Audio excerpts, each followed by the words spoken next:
Let us do Matsyasana. From Shavasana, bring both your legs together, hands close to the body. Fold your right leg, place it on the left thigh.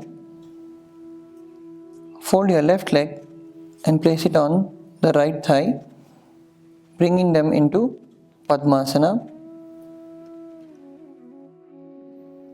Hold the big toes.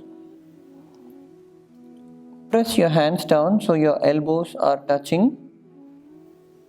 With little pressure on the elbow, raise your upper chest up, arching the neck.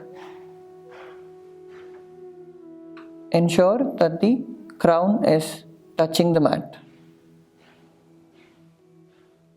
Breathe in and out normally.